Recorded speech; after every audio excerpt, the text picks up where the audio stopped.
A very good evening to one and all gathered here. We, the team of Mural Lectures, IIT Madras, welcome you to the inaugural panel discussion on the theme 32 years on India's journey as a market economy. I humbly request the audience to keep their mobile phones on silent mode to avoid any disturbances. To mark the beginning of this year's lecture series, I invite Mahesh Karhale, the student head of Mural Lectures, to introduce the EML lecture series 2023-24. The Extramural Lectures, commonly known as EML, stands as a flagship lecture series platform for IIT Madras, aimed at enriching students' learning experience beyond the confines of traditional classroom. About 4 decades ago, back in early 1980s, a group of students with a strong encouragement and support from IIT Madras inaugurated the EML lecture series. And what began as a student initiative now has matured into a formal student body, and this year marks our 42nd anniversary. Throughout its journey for past 41 years, EML has proudly hosted an array of speakers, great visionaries and experts from different walks of life who have inspired and ignited inspiration within the student community of IIT Madras by sharing their invaluable experience.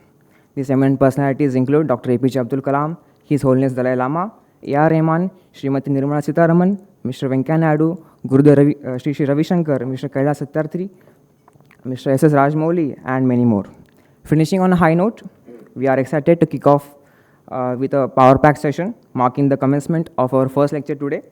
Join us as we meet these individuals who haven't just made the history but has also shaped the future of humanity. Thank you very much. Today, we have with us 2 eminent personalities who have had the honor of serving our country as the Governor of the Reserve Bank of India, Dr. C Rangarajan and Dr. D Subba Rao. Dr. C Rangarajan served as the 19th Governor of the Reserve Bank of India from 1992 to 1997 during the height of the economic reforms. He served as the Deputy Governor from 1982 to 1991 and as a member of the erstwhile Planning Commission from 1991 to 1992 and a member of the 10th Finance Commission in 1992 before becoming the RBI Governor. Dr. Rangarajan has also served as the Governor of Andhra Pradesh from 1997 to 2002 with additional charges as Governor of Orissa from 1998 to 1999 and Tamil Nadu from 2001 to 2002, following which he became the chairman of the 12th Finance Commission from 2003 to 2004. He was the chairman of the Prime Minister's Economic Advisory Council from 2005 to 2008 and 2009 to 2014 before becoming a member of the Rajya Sabha from 2008 to 2009. He has held numerous other positions including President of the Indian Statistical Institute, founding chairman of the C R Rao Advanced Institute for Mathematics, Statistics and Computer Science, Hyderabad, and Chancellor of the University of Hyderabad from 2015 to 2018. A recipient of multiple accolades, the nation honored Dr. Rangarajan with the second highest civilian award, the Padma Vibhushan, in 2002. He is currently the chairman of the Madras School of Economics. I invite the Dean of Students, Dr. Vasa, to present Dr. Rangarajan with the Angavastram. I invite our EML faculty advisor, Basavaraja sir, to present Dr. Rangarajan with the Angavastram.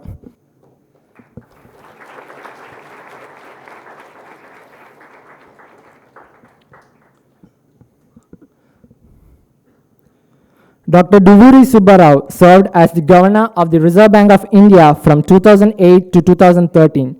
He went in as the RBI Governor just a week before the global financial crisis fully erupted in mid-September 2008, leading the effort to mitigate the impact of the crisis on the Indian economy and to institute economic and financial reforms reflecting the lessons of the crisis. Prior to that, Dr. Subba Rao was the Finance Secretary to the Government of India from 2007 to 2008 and Secretary to the Prime Minister's Economic Advisory Council from 2005 to 2007. Dr. Subba Rao joined the Indian Administrative Service in 1972, topping the highly competitive civil service examinations that year. As a career civil servant, he worked in various positions in the state government of Andhra Pradesh and in the government of India. He was a lead economist in the World Bank from 1999 to 2004, where his responsibilities involved analyzing the public expenditures of developing countries and advising them on fiscal issues. After stepping down as RBI governor, Dr. Subba Rao served as the Distinguished Visiting Fellow at the National University of Singapore, the University of Pennsylvania, and the Asian School of Business. I invite Dr. Basavaraj, the Faculty Advisor of EML, to present Dr. Subba Rao with the Angavastram.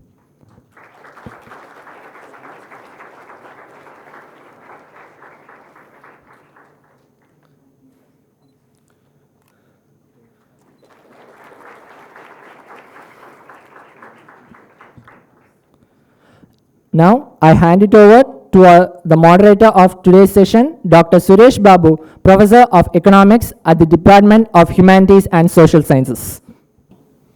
Let me start with a small personal note.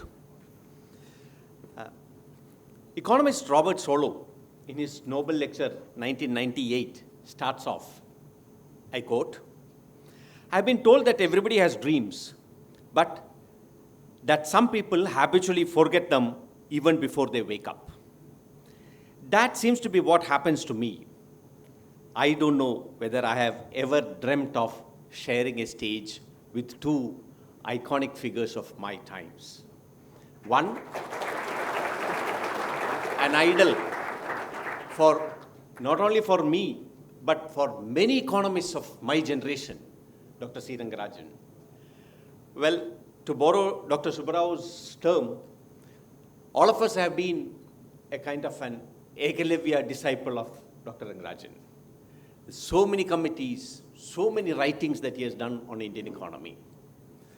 Well, the other person continued that stellar role in terms of shaping the monetary policies of RBI after the architects of economic reforms of 1991 handed over the baton to him, Dr. D Subba Rao. So it is indeed a pleasure and a privilege and an honor for all of us to be here today amidst two doyens of managing the economy at a very critical time. Okay, now let me start without much of time. Well, I think the agenda for today is to talk about 1991 and post-1991. And there's a very specific reason for that. A lot of people in the hall, especially my dear students, are either born after 1991 or or have seen the Indian economy in the post-reform era. So let us step back and then perhaps from a hindsight knowledge, let us ask Dr. Rangarajan that, so looking back, do you think that our economic policies between 1951 and 1991 ended up costing our growth potential? And why I say this is because there's a lot of comparison between India and China, which says that they started off more or less at the same, set, and then China reformed early, and then they had a kind of an advantage. So what is your view on it, sir?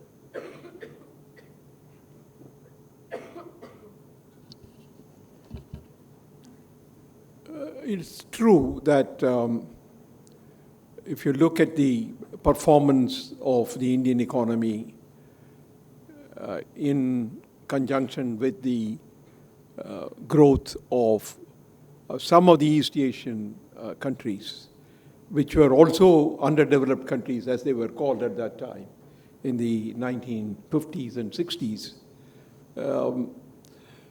It is true that we have not done as well as some of the other countries. In fact, if you compare India's performance with some of our neighbors who were also part of earlier the British Empire, we have not done badly. If you look at Bangladesh, or if you look at Pakistan, or if you look at Sri Lanka, even though Sri Lanka did perform earlier better, but whatever has happened recently shows that that was not sustainable. And so some of these countries, if you look at them, perhaps we are not badly off. But if you look at countries like South Korea, Taiwan, Malaysia, and more recently China, then certainly we have not performed that well. But the point really is that in the early period, immediately after independence, there was no clear model available for policymakers to follow in order to accelerate a growth. Let me also tell you that the performance of the British rule in India between 1900 and 1950 was dismal. During that period, the average annual growth rate of India, the British India, was only 0.89%, less than 1%. And at that time, the population was growing at 0.84%. Fortunately, it was low because the high birth rate was compensated by high death rate, and therefore it was less than 1%. So with the result that the per capita income of the country did not rise at all during that period. And therefore, in that sense, independent India did perform much better than the British rule, because there is always a controversy going on in the country about how much contribution did Britain make towards India's progress. So in that sense, it is true. But the point is that by the end of 1960s and certainly by end of 1970s, it was very clear that the model that we had chosen needed modification. But it was at that point we refused to make or refused to recognize that a change is called for. The famous speech of Deng, which was made on December 13, 1978, asked for new ideas and new ways. And that was the beginning of the new reforms in China, and which really brought about a significant change.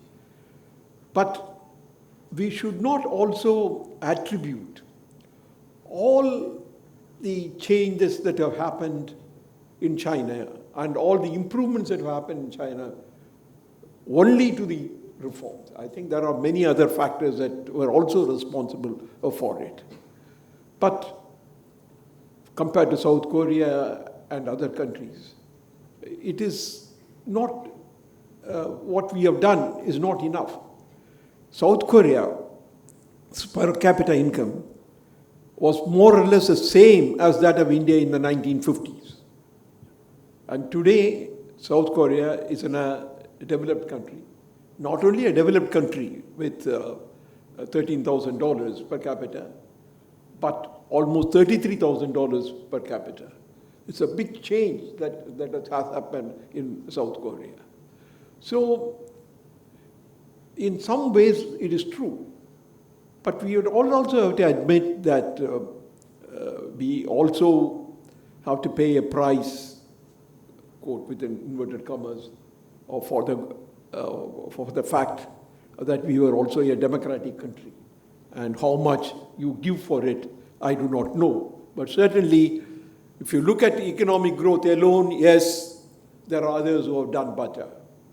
But in terms of democratic values, in terms of freedom of the movement of people to express views and all that, we have gained, even though there are some questions raised of late. But the point really is that the Indian economy could have made a more rapid progress if we had made the change by the end of 1970s. At least there is a clear case of our having lost 1 decade of reforms. Therefore, but the point is that after the reforms, we will talk about it more when the time comes, but it is very clear that the average rate of the growth of the Indian economy has been between 6 and 7%. Between 2004-5 and 2006-7, 3 years, India's average rate of growth was in excess of 9%. That was the time we all thought that we have overcome all the problems and then we are now on to the moon. That is the way we felt. But unfortunately, after 2011-12, the growth rate has fallen, and there are 2 years in which the growth rate was in 2012-13 and later on in the more recent period, 2019-20, our growth rate fell below 5%. So there are incidences, and therefore questions are asked about whether reforms lead to growth. If you had asked the question in 2011-12, we would have said, definitely, I mean, reforms would lead to a higher growth. But since 2011-12, some questions have arisen, whether reforms are only a necessary condition, or whether reforms are a sufficient condition for growth. Apparently not a sufficient condition for growth, and it is at best a necessary condition. So we really need to look at some other factors. I think if time permits, we will talk about it later. Sure. But the point really is, yes, in some sense, the potential growth rate of the country was at a low level in the earlier period. The reforms did raise the potential growth rate of the country, and we really need to start from here and see how we sustain this higher potential rate of growth. So would you like to add? It's difficult to add to what Dr. Rangarajan said, but I want to pick up from something he said, which is that at the time of independence, we had no model of a development economy. So we followed a certain model, which in hindsight seemed to be wrong. And we got stuck in what Professor Rajkrishna famously or infamously said in a Hindu rate of growth, 3 to 4%. That economic philosophy that ruled the country from the time of independence up until 1991 had 3 characteristics, 3 attributes. First was a very complex, pernicious, vexatious system of controls, licenses, and permits. The government decided what should be produced, where it should be produced, how much should be produced, where it should be sold, at what price it must be sold, on the rationale that if the government did not control that, people would produce unnecessary things, like some bureaucrats said they'll produce lipstick, unnecessary things like that. That was the first attribute. The second attribute was a commitment to import substitution, that we should not depend on foreign technology, foreign capital, that we must be self-sufficient. So we had import controls, we had control on how much foreign investment can come in. We wanted to be a self-sufficient economy. The third attribute was a dogmatic commitment to public sector, that if we allow private sector to come in, that's inherently exploitative because they will drive for profits. So we must have public sector leading production in every sector. Those 3 attributes constituted the pre-reform economic agenda. And I think the 1991 reforms, in which Dr. Rangarajan played a leading role, broke that regime. And India got onto a different regime of market-oriented economy. So looking back, I believe that we certainly lost growth, but it was a question of searching for the right model. In the event, we made wrong choices. And as Dr. Rangarajan said, we did not correct our path well enough, soon enough. Yeah. So, I am not going to touch about 1991 because there's so much of writing that you have done about 1991, including the most recent book, autobiographical experiences of the reforms. But then I'm curious to ask only a small kind of an issue of that period. 2 central governments fell just before that. And there was an air of political instability So when we were thinking about these reforms, was there a big challenge of, political stability as a kind of a hindrance for the reform process, and how did we maneuver such kind of an issue at that time? Actually, the fall of two governments you talk about preceded reforms. Actually, the first fall of VP Singh government in November or December 1990, and the fall of the Chandrasekhar government a few months later, were events which happened before the reforms were actually introduced. But they essentially showed, in some sense, the inability of the political leadership at that time to understand what requires to be done. In my book, I have written that the Reserve Bank of India wrote to the government in August 1990 recommending that the situation is quite bad. Let us go to the international institutions to obtain financing. But the government did not act on it at all. And by that time, the decision was taken to go to IMF and the World Bank for additional funding, additional financing. The situation had become bad. And in December 1990, India's foreign exchange reserves was only equal to about 3 weeks of India's imports. The whole scene would have been very different if we had gone in August 1990 instead of in December 1990. So the fall of the central government at that time clearly indicated a political failure. Now the question is, the Chandrasekhar government also fell at a time when we were negotiating with the International Monetary Fund for additional finance. I can tell the event as it happened. We were in Washington negotiating with IMF. And at the permission to go to IMF to negotiate was given by the Chandrasekhar government. He actually asked, what other alternative have you left me? So there was nothing, and therefore we had to go at that time. But the Chandrasekhar government was very unstable, and it had outside support from the Congress party. And something happened, and the Congress withdrew the support. And in the meanwhile, within the conflict inside the coalition, the budget of 1991 was postponed. The formal budget was not submitted in February of 1991, and that also did not take place.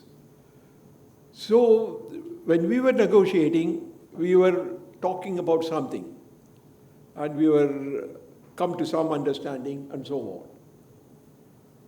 on. Then the news comes that the Chandrasekhar government has fallen. So the next morning we go for negotiation. We are sitting across the table, and each one is looking at the other. Who is going to start? And then they said, the question, then they said, with whom are we negotiating now? That's what they said. I said, you are negotiating with the officials of the government of India. You leave it to us. We will carry it to the government that is in power and get the sanction. So we said we must continue, and we have every confidence that whatever agreement that we come to will be supported by whatever government that comes into power later on. So I would only say that the reforms per se were not affected by the fall of government. fall of government preceded reforms. But once the reforms were initiated, as you know, that the day on which the budget was placed before the parliament by Dr. Manmohan Singh, which if we say as the starting point of the reform process, excluding what we did earlier regarding devaluation and the shipping of the gold, this is the reform process. Then there was a lot of commotion in the parliament. In fact, looking back, I also mentioned somewhere that we were able to push the reforms because we were operating under the shadow of a crisis.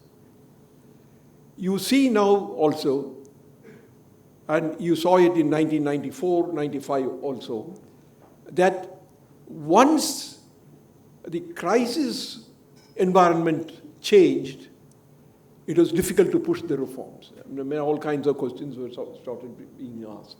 So in that sense, the fall of the government and the other things created a background against which we could push the reforms.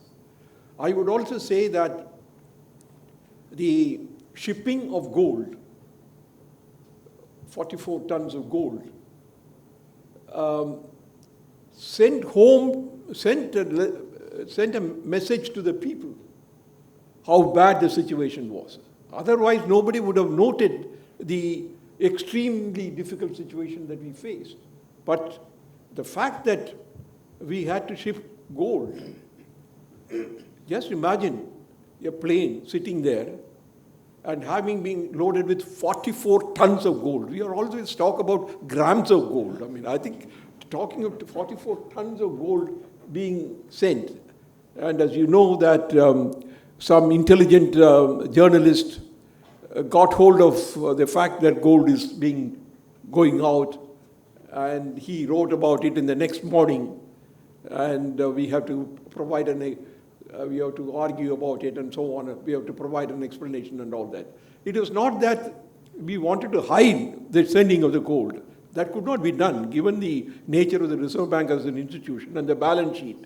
We cannot hide it.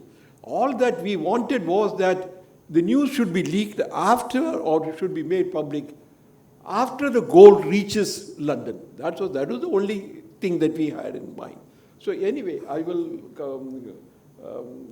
say that the fall of the two governments made the situation also somewhat difficult to handle, because anybody who wants to give us money was also looking at the fact that we don't have, or we didn't have political stability at that time. That was a real issue that came up.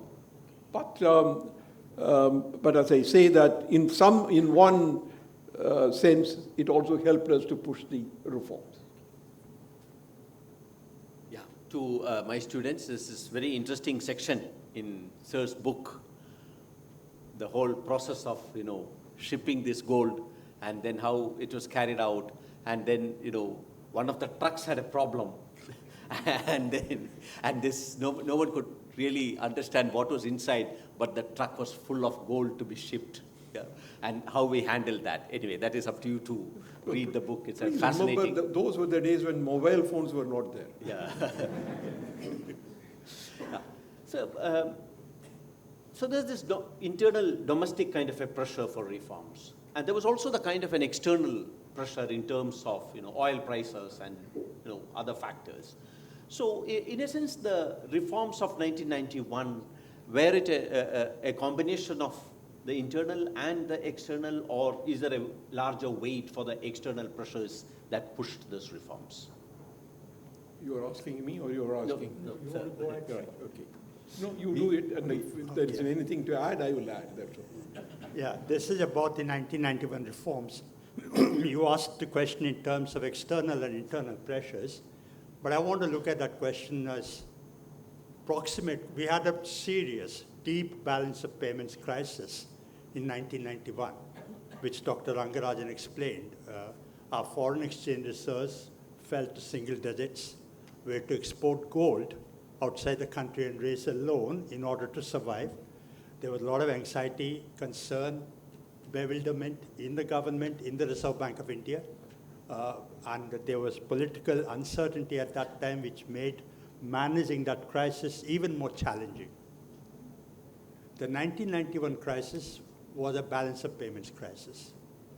The proximate cause, in most people's understanding, is that it is caused by invasion of Kuwait, okay, and the price of oil went up. But that was only a proximate trigger. I believe that we were set up for a crisis. Whatever some other proximate trigger, proximate cause, would have triggered the crisis. Why were we set up for a crisis? Several reasons. First, the government was borrowing huge amounts of money year on year. Fiscal deficits were piling up. Governments, popular perception is that the Reserve Bank can print money and give it to the government. Governments can borrow as much as they want. That is a misperception. The Reserve Bank cannot print as much money as it wants and give it to the government. Governments are also limited by how much they can borrow and remain solvent and keep the economy sustainable. But our governments were borrowing huge amounts every year. Fiscal deficits were mounting. And when there is a high fiscal deficit year on year, it spills over into the external sector. That's what happened. We had high fiscal deficits, which caused high current account deficits. In a normal situation, that should be self-correcting. A high fiscal deficit by itself cannot control, like you have feedback systems in electrical engineering. So it should be self-correcting by an adjustment of the exchange rate. But our exchange rate was pegged at that time, was controlled. It was overvalued in the sense that exports became uncompetitive and imports became cheaper. We were importing more, exporting less. Current account deficit went up even more. And when current account deficit went up and foreign financing went down, we had to resort to using our own reserves, and our own reserves got exhausted. And that landed us in a devastating crisis. So to believe that the oil price hike consequent on invasion of Kuwait was the cause of the crisis is a misperception. It was a trigger, but there was a deep-seated situation in the Indian economy. We were set up for a crisis. I would only like to add that, as we say, it was the last straw. I mean, I think in a sense that in the 1980s, two things were happening. High fiscal deficit and high current account deficit. Both went together in some way. One can show why one will lead to the other also. So that is what happened at that time. And the other problem which I will mention is the current account deficit was 2.3% in 1989-90. And it became 3% after the oil price increases. There was one other difference that happened was that 2.3% current account deficit was financeable at that time. That when we had a 3% current account deficit, it was not financeable. I mean, I think we had two kind of a problem, two types of problems. A high current account deficit and our inability to finance it by borrowing and so on and so forth. That is where all this instability of the government and all that come into play. So the both happened, and that is what resulted in the crisis. Yeah, as we move further from 1991 and the whole reform process unfolded, we also see that the economy actually gained resilience. For example, when we look at the 1997 Asian financial crisis, perhaps the economy was not that much affected with this Asian financial crisis. So can we actually have an inference that the reforms has made the economy much more resilient to external shocks? One thing is clear, that after the reforms, the economy started picking up in terms of growth rate.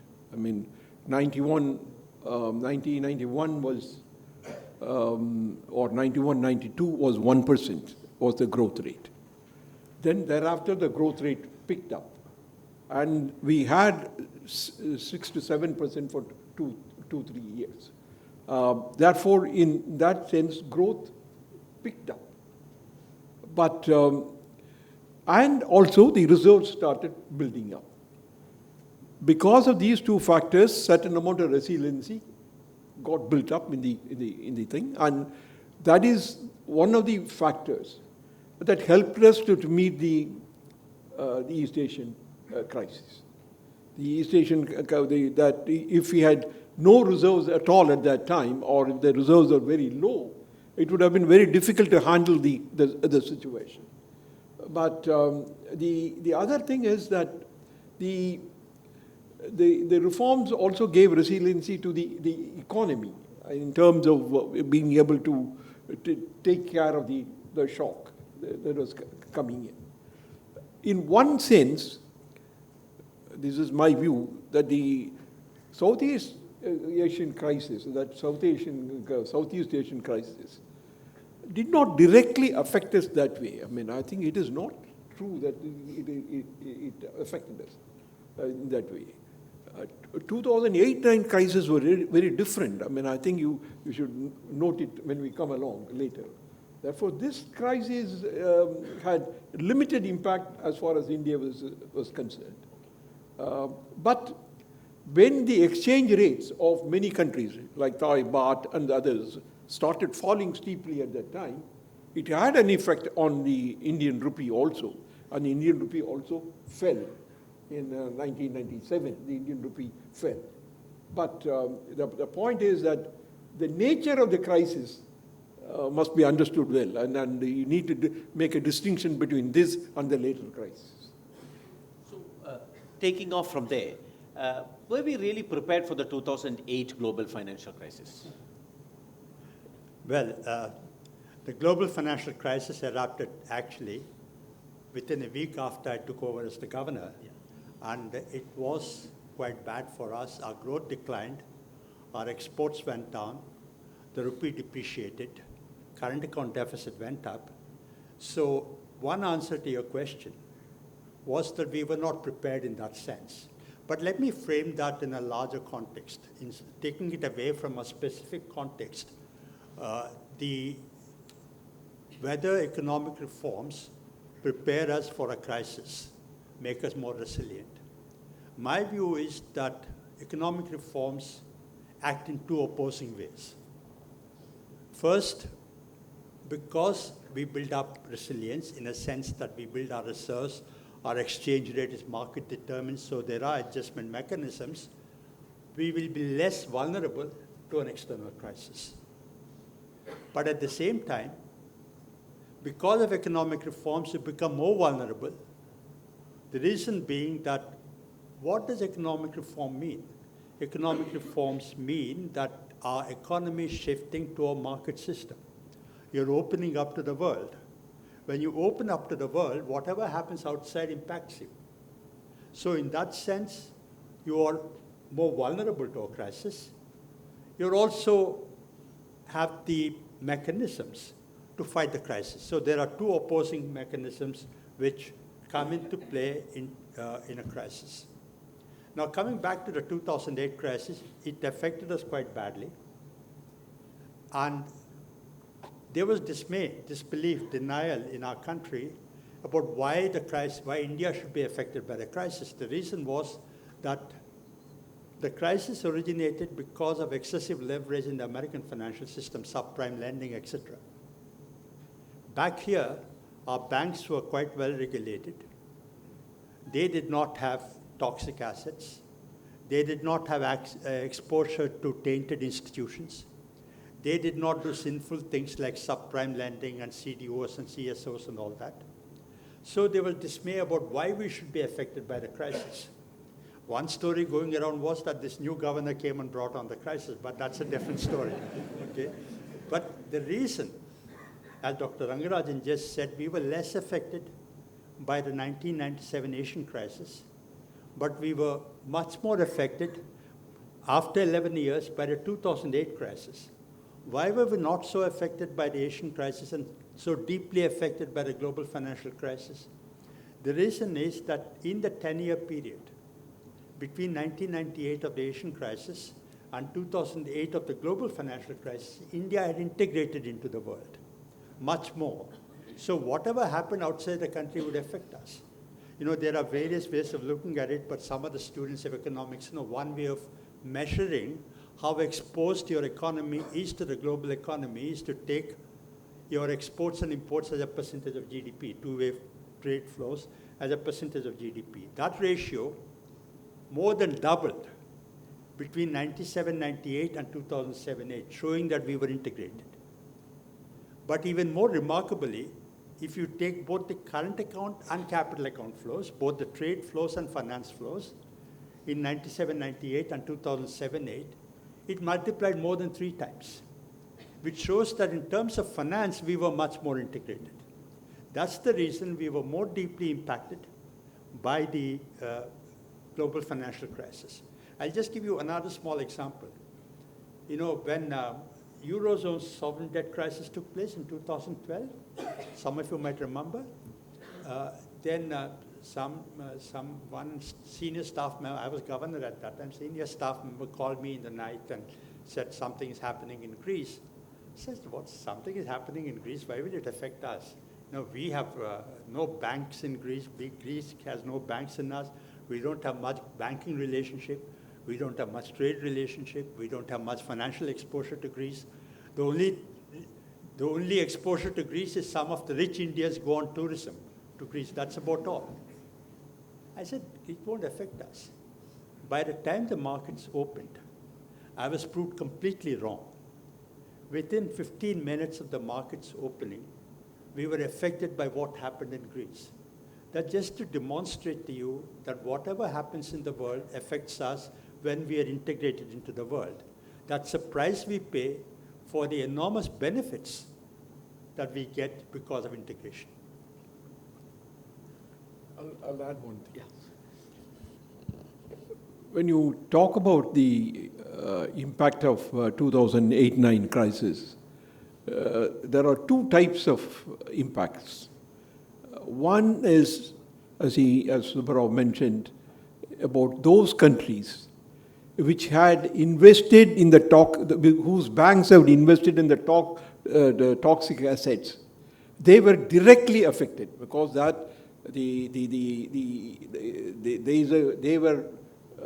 lost their value, and therefore their asset position was affected, and therefore this resulted in an immediate impact on the economy. We were not affected by that. I think, as Subba Rao mentioned, we did not allow the banks to invest in any of these assets outside, originating outside. We were affected because when the American economy and the Western economies started falling, and their incomes started falling, and their import capacity started declining, then it is that which really affected us more. And that resulted in our economy slumping, falling, and also the exchange rate being affected because we were integrated to a much greater extent. I mean, we are not still that highly integrated, but we certainly were more integrated than what we were 20 years ago or 10 years ago and 10 years earlier. Therefore, that is the second consequence which happened, and and the same thing happened subsequently, about 4 years later, when the United States decided to make a change in terms of its monetary policy, or people felt that they were going to make a change in the policy, then that is when we were also affected later. Yeah, I think the third and final crisis, and after that we will not talk about crises, and that is the COVID crisis. Well, when we actually look at the economy's recovery post-COVID, we find that the economy has bounced back. Is that a sign of the resilience of the economy which we have gathered over the period of time? What is your view? I think you're hung up on resilience. The point is that there is a difference of opinion also on whether we really recovered that much from COVID-19. Please remember that the Indian economy had started slowing even before the COVID crisis. So in 2019-20, the rate of growth of the Indian economy was less than 5%. I mean, it is 3.5% or something like that, if I remember right. So therefore, the problem that I mentioned earlier about reforms by themselves generating growth is something that we need to keep in mind, because very clearly the investment rate of the economy fell. Even today, the investment rate of the country is 29.8% or 29.2%. And in 2013-14, it was 33%. And in the height of our growth, which is in 2007-8, it was about almost 37%. That is the way in which the investment rate was moving. Therefore, the point is that we should not be completely carried away with saying that, look, we did very well. We did better than some countries, but we did not do as well as some other countries. For example, in 2020-21 or 2020 calendar year, our economy, the growth rate fell to 5.1%, I mean, something like that. They have revised it. 6.3. They have revised it to 5.1% now.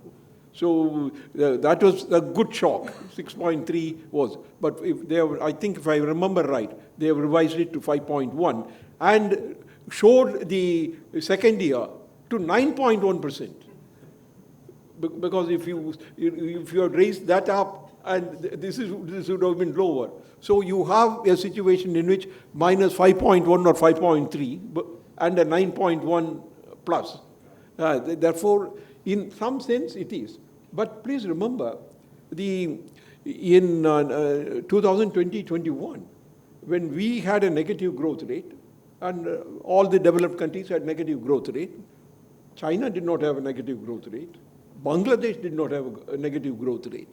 Therefore, if you want to use your word resilience, I think Bangladesh was more resilient than India. So in that sense, that it had a positive rate of growth. So the point is that one distinction that you have to make, that was the first wave and the second wave of COVID. In the first wave of COVID-19, we put the restrictions very strongly. Therefore, the human tragedy was less, but the economic tragedy was higher. But in the second period, the reverse happened. That we did not relax the restrictions, and therefore the human tragedy was very high. So when you talk about resilient, you must also talk about what happened to the human tragedy. I mean, you must have all heard of people dying at the middle age of 40 and 45 and so on and so forth in the second period. But the economic growth picked up.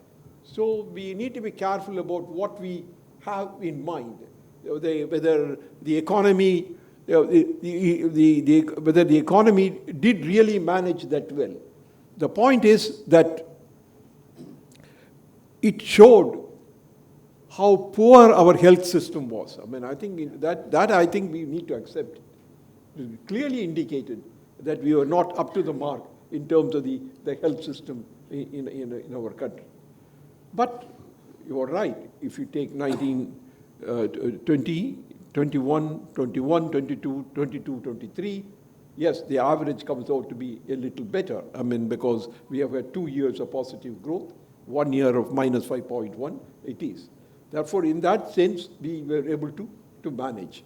So, but we should not be over enthusiastic, or we should not really feel as if that we have done a great job. I think we didn't do a great job.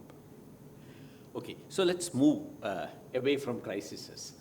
So as very distinguished central bankers, there's a lot of discussion about the autonomy of central banks.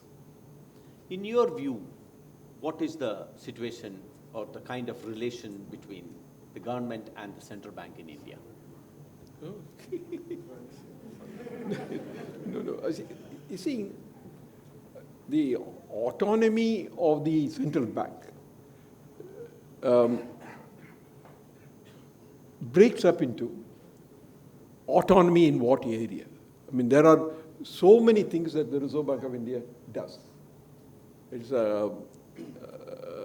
is the initiator of monetary policy, it is a controller of the banking system, it is the management of the foreign exchange reserves and bankers' bank, and so many functions which are associated with the Reserve Bank.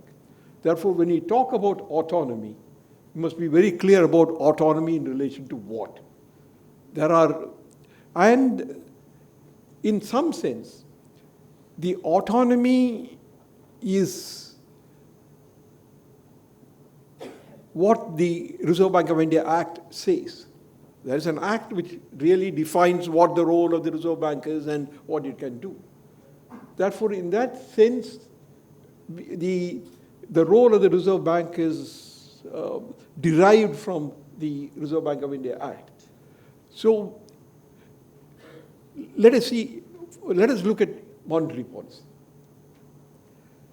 I believe in terms of monetary policy, there has been some significant improvements in the way in which the autonomy of the Reserve Bank of India is now seen.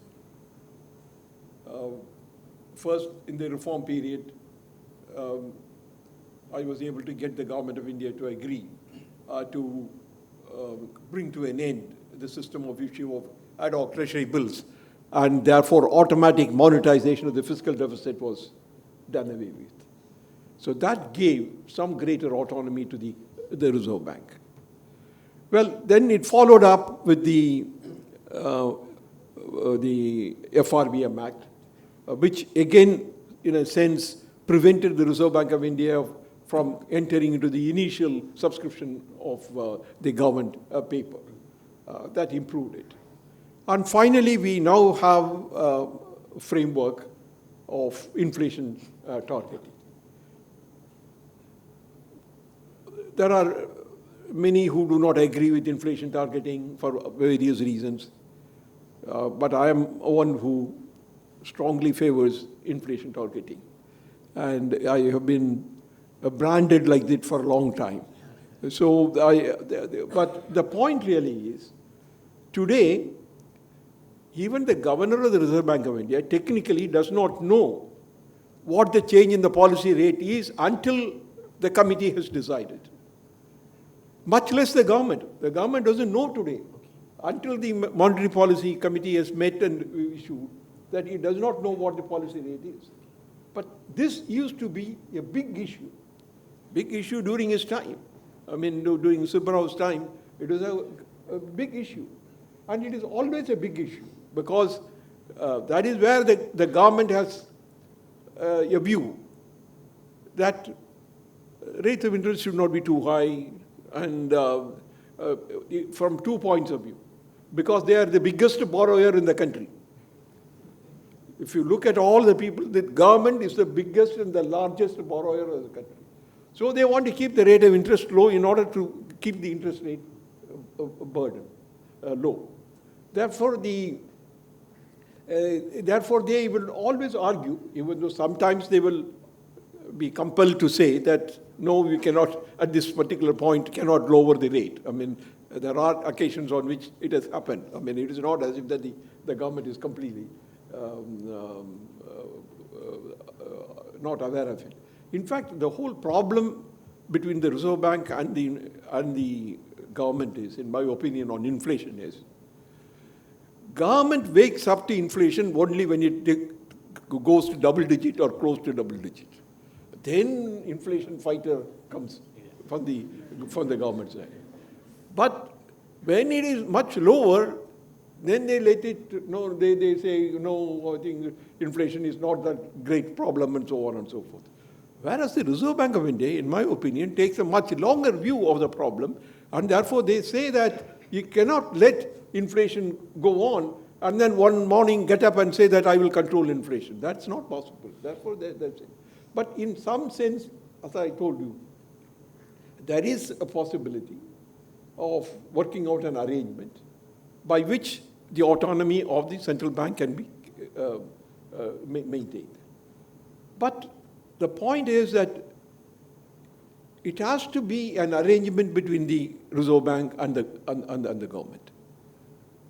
There is a section in the Reserve Bank of India Act, Section 7 of the, Section 7 of the Reserve Bank of India Act, under which the government can issue instructions to the Reserve Bank of India to do or not to do something. You will think that the government has been a very dominant one. Do you know that under Section 7, so far in the entire period of its history, not one instruction has been given?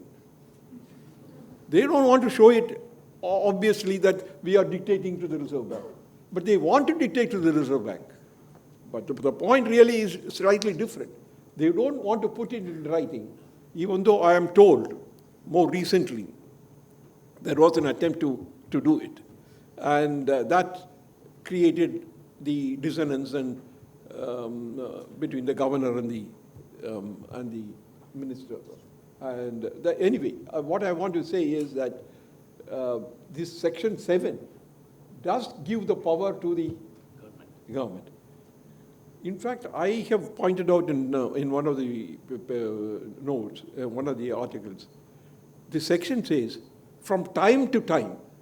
Therefore, apparently the intention of the original makers of the Act was that the Reserve Bank, that the government will give instructions from not just once, but continue from time to time. That's what it says. Give instructions. So that is the thing. But the point really, to come back, I mean, it's a long subject. I think he has to say more on it, because he's also been a very strong contestant, and he took in his time a more concrete form, the conflict. In my time, it didn't take place, that conflict, because we had a finance minister who was also earlier a governor. Even though once when I went to when he was the deputy chairman of the Planning Commission, and when I went to him and told him about something and said, this should not be done, and you have yourself said something, I said. Then he turned to me, Manmohan Singh turned to me and said, don't quote me what I said when I was governor. He said, my dharma has changed. So I have a new dharma. So, but he did agree with me on many issues, and but there are two things to summarize. I mean, I don't want to, I can say a lot, but I want to conclude. But I say there are two things. One, there are bound to be differences of opinion between two institutions which are charged with certain responsibilities. And therefore, that will lead to a conflict. The other is, how is the conflict between the Reserve Bank and the government resolved? I was only going to say, in my time, it was resolved because of a fairly good understanding between the government and the Reserve Bank, or the heads of the two, regarding what is best and what is good. And therefore, there was a spirit of accommodative understanding. I mean, that is the most clear thing that happened. That is why it did not. But when that does not happen, then the real problem comes. And I will end up with only one more thing, saying that people say there is a conflict between the Reserve Bank and the government. What is government? When you say conflict between Reserve Bank and government, what is it? It is a conflict between people. It is not just the institution and the institution. The institution is headed by somebody, the institution is headed by, the other institution is headed by somebody else. And therefore, to some extent, I can quote of instances. The conflict between the Reserve Bank and the government were merely personality issues. I mean, I think that it also boils down to that. But to conclude, what I say is, the Reserve Bank of India is charged with certain responsibility. And in order to perform those responsibility, it requires certain freedom of action, what is called operational freedom. Therefore, that operational freedom must be there. But the government has a right in determining the objectives. I mean, I think people can ask what 4% plus or minus 2% the inflation target. It went to the parliament. It was passed into enactment. Therefore, in determining the objective, the government, including the parliament, has a right to say. But in terms of implementing what has been said in the Act, then the operational freedom must be that of the Reserve Bank.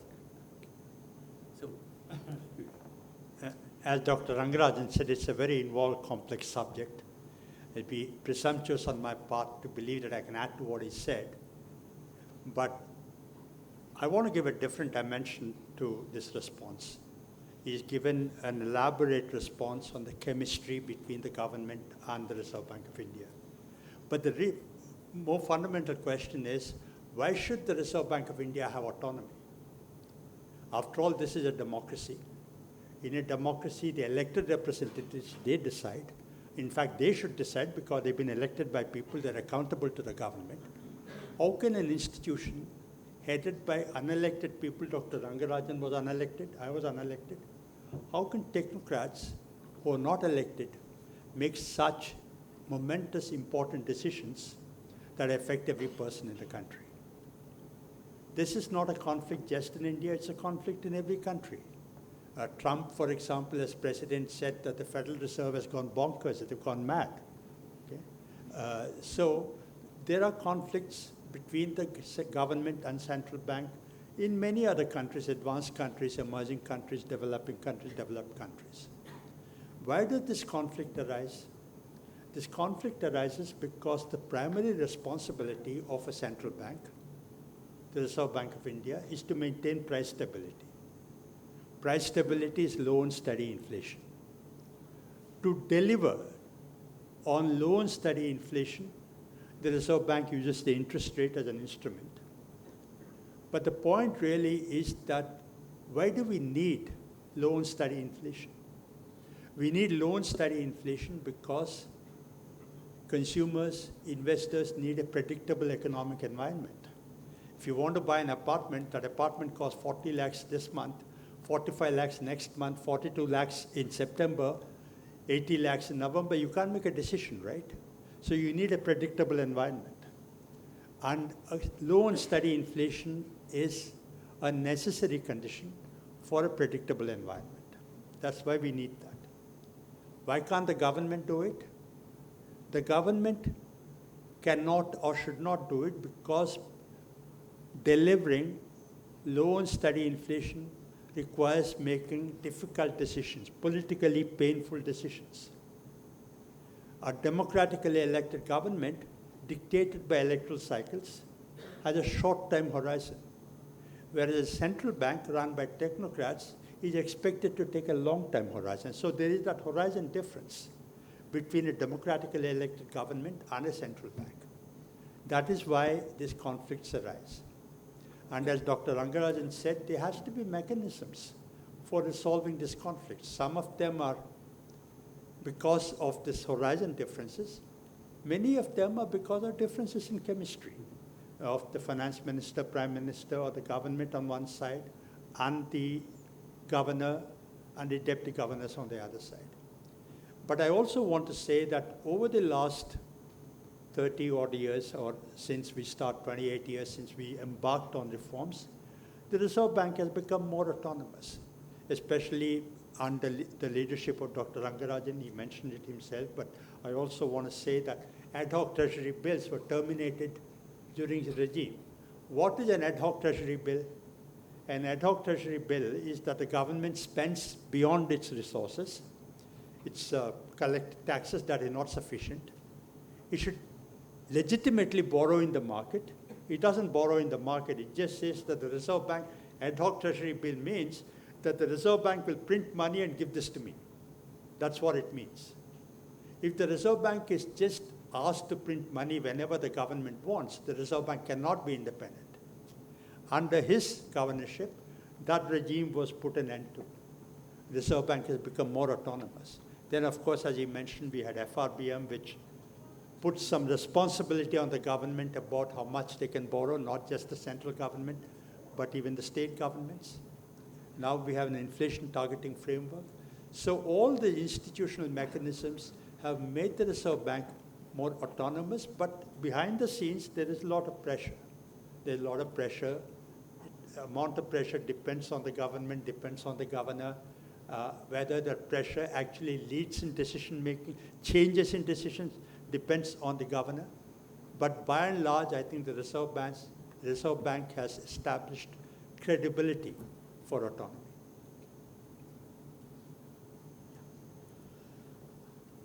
Moving on, I will definitely avoid using the term resilience, but your thoughts on rupee as a global currency? Well, I think here you are moving away from resilience, but you are a bit exaggerating. I don't think that we are thinking of rupee as a global currency. I mean, I think that's nowhere in the picture. The whole point is that whether rupee will be used. Now rupee is being used by the citizens of India, the people of India, for settling transactions. Whereas in the case of dollar, it is being used not only by the Americans to settle transactions, but also by many others. When you travel, you all carry dollar with you, and it is useful. Therefore, the point is that whether the rupee can be used by people other than Indians also as a currency. Now, this will happen only when certain conditions are met. One is the currency, the country which issues the currency, in the case of India, has to be a strong economy. I mean, without being a strong economy, nobody will accept the currency of that country to be used for everything. Therefore, whether we have, now I am going to use, whether we have acquired that resilience to reach that position. I think this is we need to build. I mean, I think we need to become a very strong economic country. One of the reasons, among other things, for dollar to be a strong currency, a universal currency or a global currency, is that it is strong. I mean, the economy is strong, and till today, it is still the largest economy in the world. The other is, if your rupee or if the currency of a country is to be used by others, then it must be what we call, in our jargon, convertible. So far as the Indian rupee is concerned, it is convertible as far as India is concerned. Even Indians are concerned only on current transactions. On capital transactions, it is not convertible. Now, whether X or Y staying in country B or country C, when he holds that, whether it is convertible into some other currency is the question. Therefore, the convertibility of the currency is a major issue. It is, why would somebody hold rupee in his hands or in her hands unless that rupee can be converted into whatever you want? Therefore, that convertibility status it should attain. So it's only then it can happen. Therefore, there are many other requisites that we can done. The third point is, as RSA has put it in his old book, that to for a currency to be accepted by all, and it is the two characteristics associated are, one is that it is always useful, and second, it is always available. If the rupee is not available to others, then there is no question of using it. Therefore, availability and usability are the two elements of that thing. I think we are jumping in some sense in terms of our ambitions. What we should really do is really to see how many countries with which we are in trading relationship are willing to allow the invoices to be written in rupees. I mean, that is the way to do it. For example, before 1991 reforms, we had an arrangement with Russia, and the imports were also written in rupees. Then what was the problem? After a time, we were buying equipment from Soviet Union, and therefore we had to pay for it, and therefore Russians accumulated rupees. Now, what is the point? After some time, what happens? What will they do with the accumulated rupees? That became the real problem. That is, unless we can export to Russia an equivalent amount, this accumulation will go on. Maybe we can find a third country who is also involved, and then when the arrangement is made among three countries, then the balance can be maintained. But in the Russian bilateral agreement on rupee account basis, we ran into many problems. And what happened was that Russians said, you sell us tea, you sell us cashew nuts, and so on. Now, tea and cashew nuts are dollar earners. These are the commodities that we are exporting to the US and the other developed countries. Now, with the result, what we are saying is that we even though we say it is in rupee accounts, but in order to meet the Russian desires, we had to only ship this. And do you know what happened at one time? That what we were being asked to give, either it is, I'm only giving some example, tea or cashew, did not even reach Russia. In mid-sea, in mid-ocean, it was transferred from one ship to another ship which was going to US. I think it was a very uncomfortable situation. I can tell you that because I used to negotiate. I used to sit on this side and the Russians used to sit. And when I finally said in 1991 that, look, we cannot do this and we have to do something else, then the Russian fellow told me, shall I tell my people that unfriendly Pakistan is more favorable than the friendly India? That's what he said. Because these are all browbeating us into saying that we will give it. So let me summarize. I mean, this is again a long story to talk about, but I will say that the question of rupee becoming a global currency is far away. It's not in the immediate vicinity at all. But we can do this. But the question really is, what are the advantages that we are going to get out of it? Very often people say that if the invoices, for example, in the case of imports, are written in rupees, then the Indians can sleep well because they will not be affected by exchange rate valuation. This is only imaginary sleep. It's not a good sleep. Because it is not going to, they are not going to keep quiet and give you something at a very comfortable rate. In fact, one big problem in the Russian-Indian exchange was that the rate of exchange between ruble and rupee was artificially determined. It was not normally when there are three currencies, let us say, dollar, UK, pound, and Indian rupee, what we call cross rates must match, because when you exchange from one currency to another currency to another currency, you should not lose. Therefore, in the case of Russia, there was no market in which you can determine that exchange rate. To come back and conclude, I say that it's a very, very long-term goal.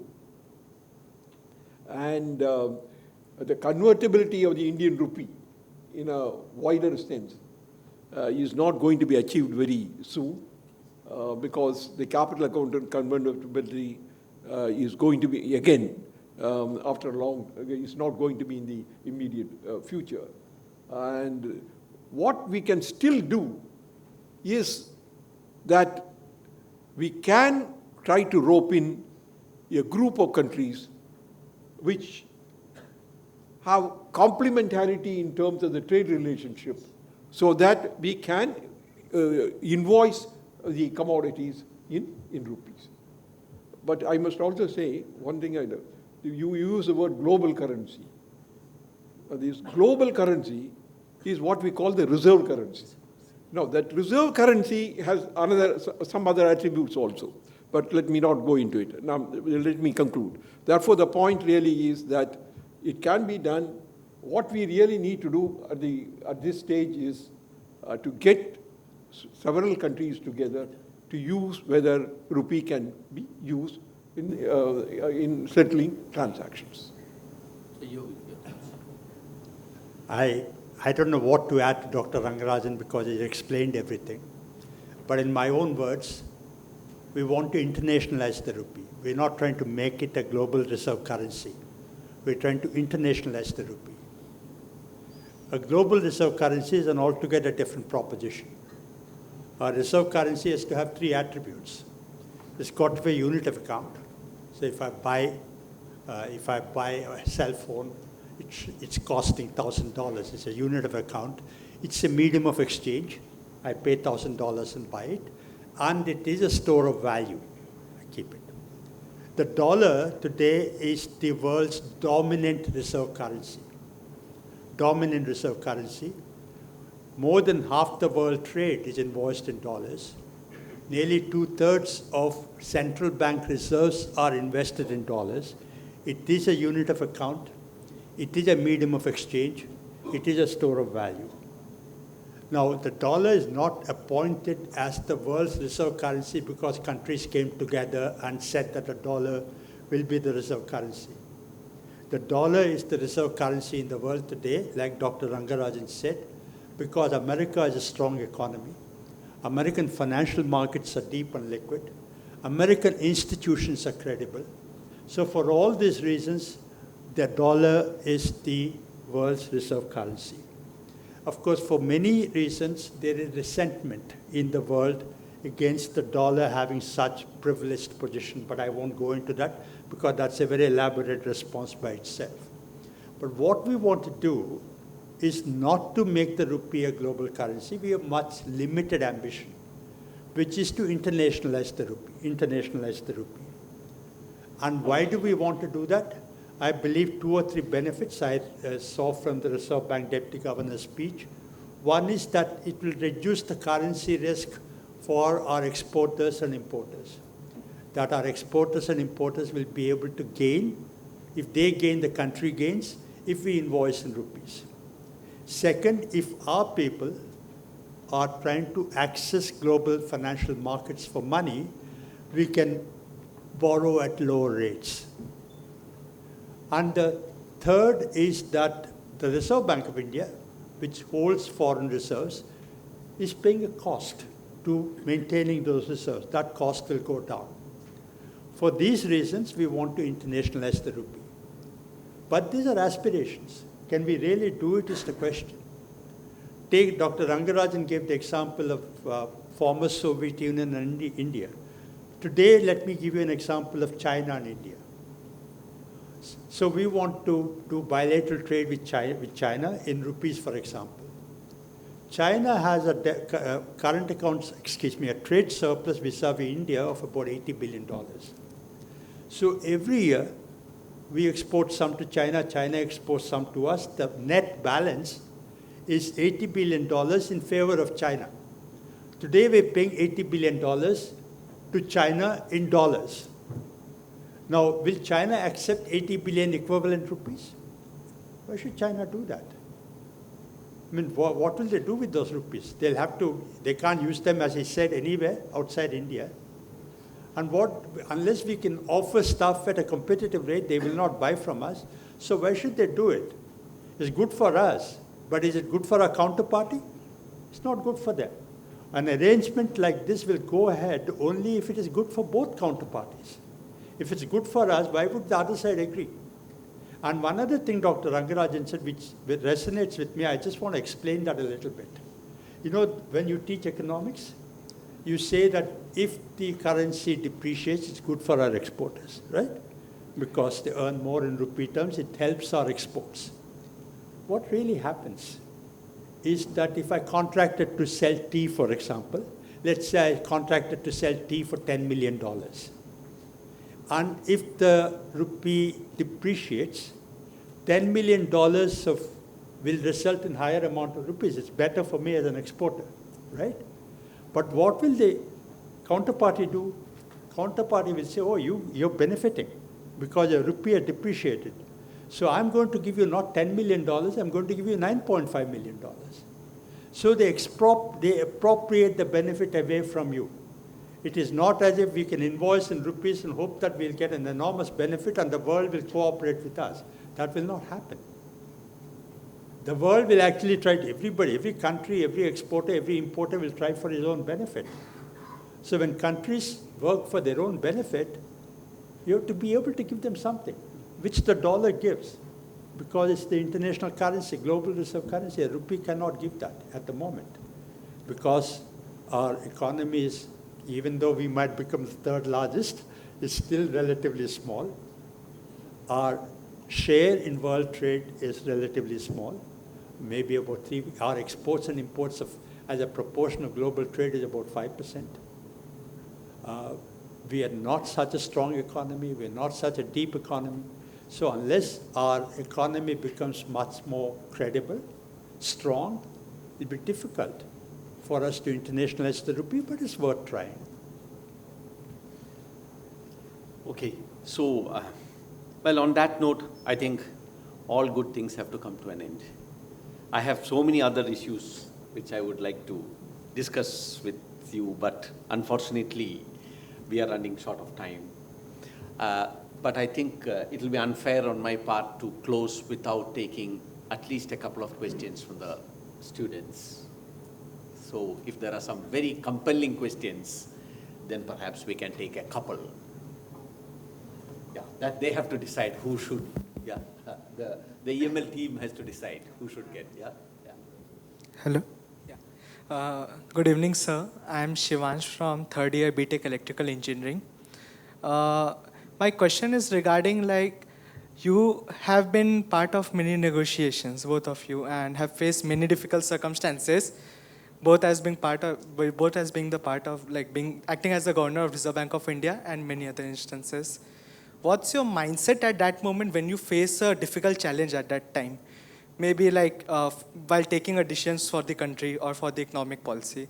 So it's for both of you. Like, how do you face those challenges, and what's your mindset regarding that time? When you negotiate with hard negotiations with your counterparts. Thank you, sir. You know, at the time when we were negotiating, the IMF also had a certain broad philosophical approach to how to rescue economies which have run into problems. That philosophical framework is what is very often referred to as the Washington Consensus. When we went to negotiate with them, the point was that to what extent we would agree with the Washington Consensus. In the August 20 letter, which we wrote to the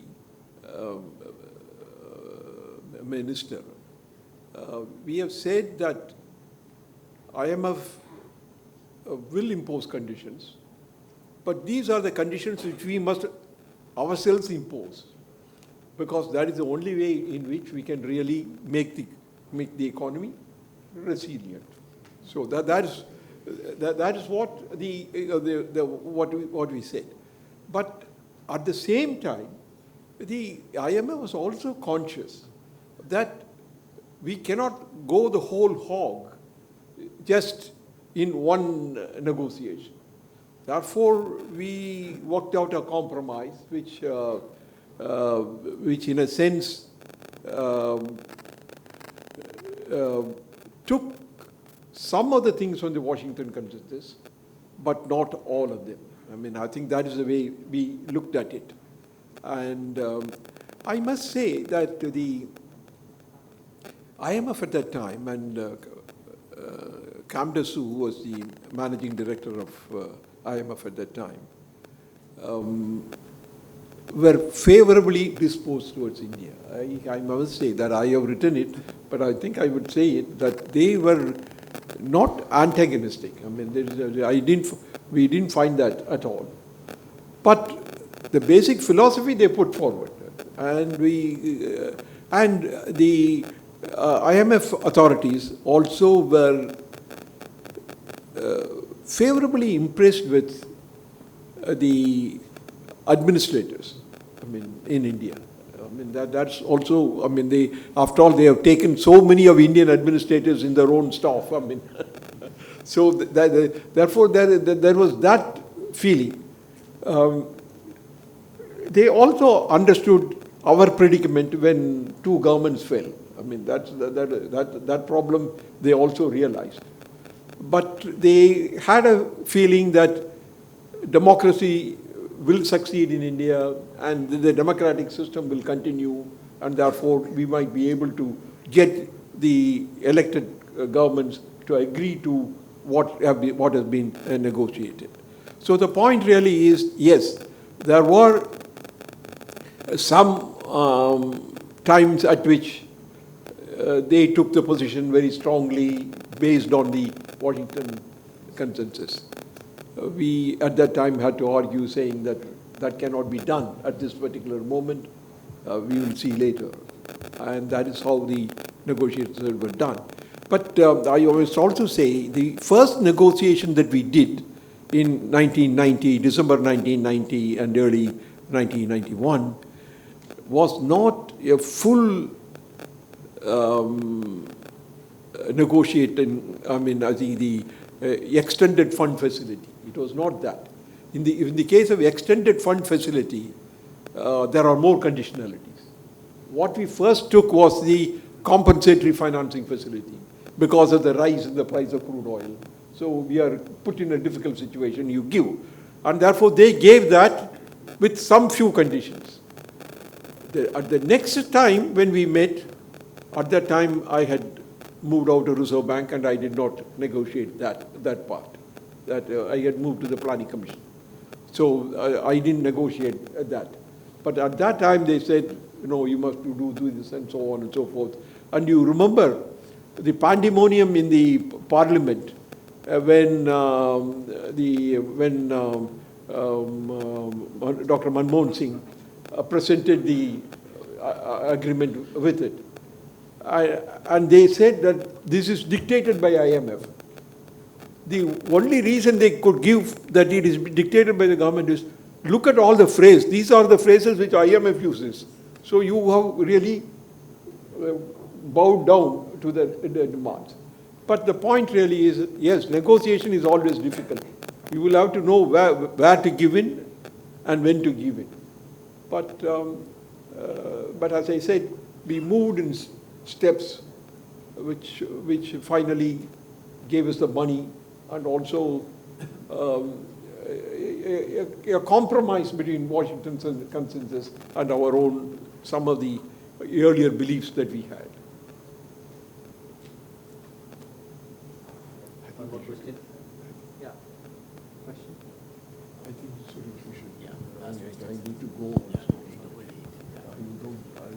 Hello, sirs. I am Mahesh Gaud here. So I have two questions which have been pondering me from a long time. What is better than to ask to the money makers themselves?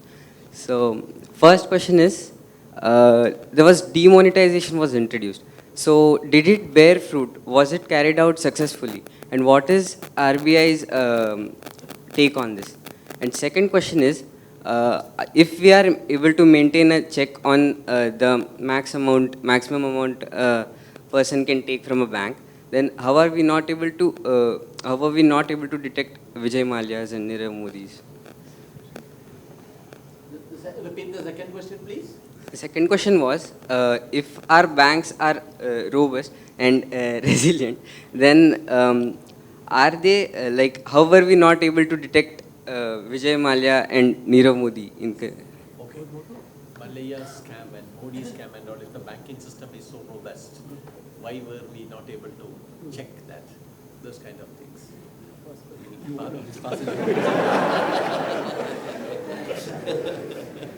No.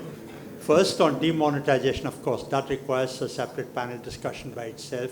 We moved on from the demonetization. But in the event, almost the entire amount of currency, that was 501,000, came back to the Reserve Bank of India.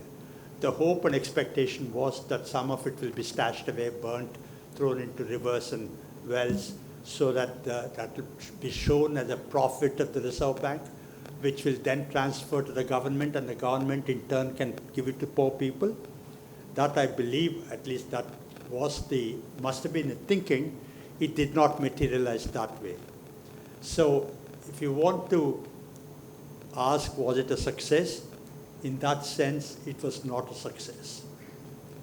But I think that's a very limited way of looking at the benefits of demonetization. I believe you must evaluate the advantage, whatever the benefits of demonetization, by whether the tax ratio has gone up, whether it's checked, black money generation, people stashing away money, avoiding taxes, etc. So you've got to see whether the tax GDP ratio has gone up from 2016 to 2023 and beyond on a trend basis. It has gone up, but I don't know how much of it can be attributed to demonetization, because our systems of detection, our systems of penalizing tax offenders have also become stronger. So it's difficult. We're still waiting for research on that. Maybe some of the students here will do research on whether demonetization has actually yielded sustainable benefits. On Vijay Mallya, Nirav Modi cases that you referred to, these are banking frauds. The Reserve Bank of India, as the regulator of the banking system, has the responsibility of ensuring that banks are safe, strong, stable, and that frauds are minimized. But then there cannot be 100% safety or safeguard. Some things do take place. And the Reserve Bank of India does not swoop over the necks of commercial banks and dictate every policy. The Reserve Bank just regulates. Commercial decisions are taken by respective commercial banks. They have to have their own systems. Okay? Like you're studying here, your parents, wherever they are, they cannot be monitoring what you're doing, right? There have to be systems of whether you're studying well, whether you're behaving well or misbehaving. There have to be systems here. Similarly, the IIT has to have systems, right? Similarly, banks are supposed to have their systems, but even in the best systems, some things fail. Okay? Of some minimum amount of failure rate, you have to acquiesce. Okay? We should try to minimize zero tolerance, but realistically, you must accept some. But I'm not trying to say that Nirav Modi or Vijay Mallya or cases like that are minimal. They are big cases, but they do happen. And part of the thing is also not just our banks, but also our legal system. It's because of the international legal system that these people were not able to bring them to book. So the fault lies to some extent with the Reserve Bank of India as the regulator, to some extent with the respective banks, and to some extent with the legal system.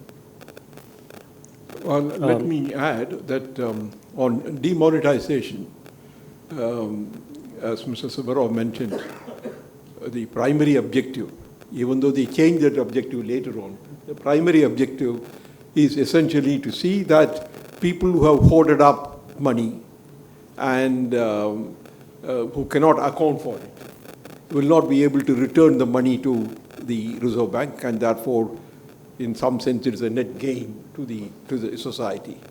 So that is what was said. But there were two things that went wrong, in my opinion. One is essentially that demonetization, even in principle, has some limitations, namely that not all people who deal in what we call black money, but who deal in unauthorized transactions, hoard or keep the money. If the businessman is there, then even if he had found out money through illegal means, he uses it in the business, and therefore he doesn't actually hoard it. But the two sets of people who may hoard are, one, the politician, because he needs that money to be used at the time of the election. He is therefore the hoarding. The other is the unscrupulous bureaucrats, because they also cannot buy assets and so on very much. Therefore, the point is that many people were arguing at that time that, look, this demonetization will not work because all these businessmen will get out of this net. Finally, you can catch is only these two sets of people. In my opinion, one other problem with the demonetization is this. It was also a management failure. I mean, I think it's a clear case of management failure. What was to be substituted? The old currency was to be substituted by new currency. And on the back of the envelope, you can calculate how much new currencies have to be printed and how long it will take to print the new currency. That they did not do. And that is where vegetable vendors and the daily wage earners and all that got into problem. Therefore, the one other advantage they also talked about the government is that it also led to the digitization or computerization faster. I don't think that you need demonetization in order to improve the use of computers. That's a very costly experiment. I mean, that's not what is needed. So that, I think, is the thing. So the next question that you asked is very well answered by Mr. Subba Rao, namely that the regulators have a role in maintaining the system in such a way that such frauds do not happen. Therefore, what you can only judge the regulator if these kinds of frauds are disproportionate or very high. Then you can blame the regulator, saying that your systemic control is not good. I don't think that the Reserve Bank has failed that much. I mean, I don't think. I mean, I think there have been cases coming up and spoiling the name of the banking system, as well as the name of the Reserve Bank, as well as the bankers who are responsible for it. But one thing that I am also concerned about is that all policymakers always say lend, lend, lend. I mean, I never saw any politician not saying this thing. And it is, if you do that, then when the problems come, then how to get out of it? The point really is that I say that our 2000 2008 crisis was much later. Do you know that during the period of 2000, let me see the years, it's somewhere about 2002 to 2007. You look at the expansion in credit. It is enormous, the expansion in credit, far higher than even the nominal increase in the national income. Therefore, that kind of a situation, it lands you in a difficulty, because the moment the growth rate begins to fall, then what was considered to be viable at one particular point in time becomes unviable. And therefore, it complicates the problem, and then it increases the non-performing assets. So from a systemic point of view, I think the less the people talk about lend, I think it will be better. But no politician can refrain from doing it. I do not know how many of you are going to become politicians. Okay, so I'm so sorry we have to have a hard stop. It's already late. I really apologize for not really giving you more time for questions. I hand over to the EML team.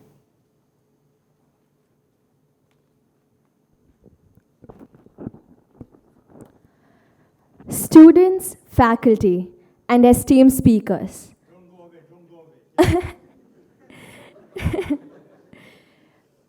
Okay. Students, faculty, and esteemed speakers, Dr. Subba Rao and Dr. Rangarajan, a very good evening to all of you. I am Aishwarya Mary George, one of the heads of the Finance Club of IIT Madras, and I am truly proud today to share the stage with two personalities that helped shape our nation's economic history. I speak for all present when I say we are grateful to have had this opportunity to discuss India's market economy with such distinguished speakers. Your insights and experiences are invaluable, and this discussion has truly taught us a lot. Thank you for taking time out of your schedule to educate and inspire us. We hope you enjoy your time at IIT Madras.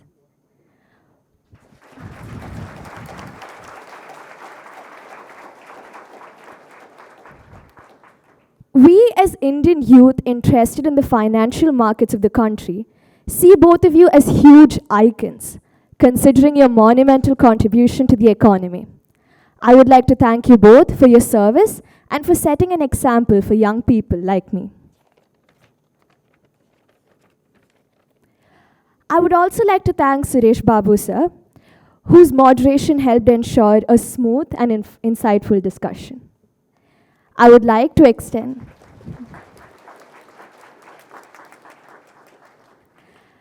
I would also like to extend a warm thank you to all the members of my team, the Finance Club, and the extra Mural Lectures team for their relentless efforts in making this event a resounding success.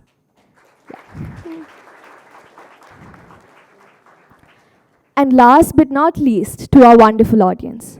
Your presence here today has added immense value to our discussions. Together, let us look back at the strides India has made as a market economy and carry forward the lessons learned from today's discussion. Thank you, everyone. Also, please note, refreshments are going to be provided. Do avail of the same.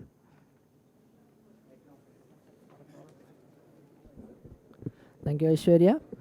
I request the student heads of EML, Mahesh Karhale and Arjav Singh, to present Dr. Rangarajan with the memento.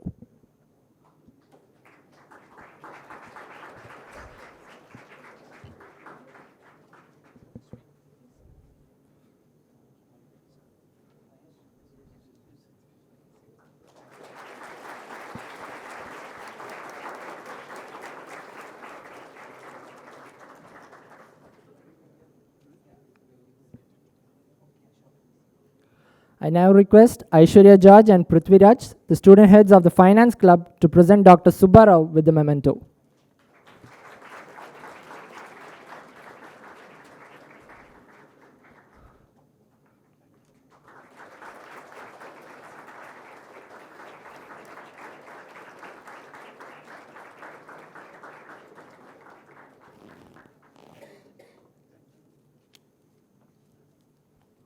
With this, we come to an end of this panel discussion. We thank each and every one of you for joining us today. Thank you all.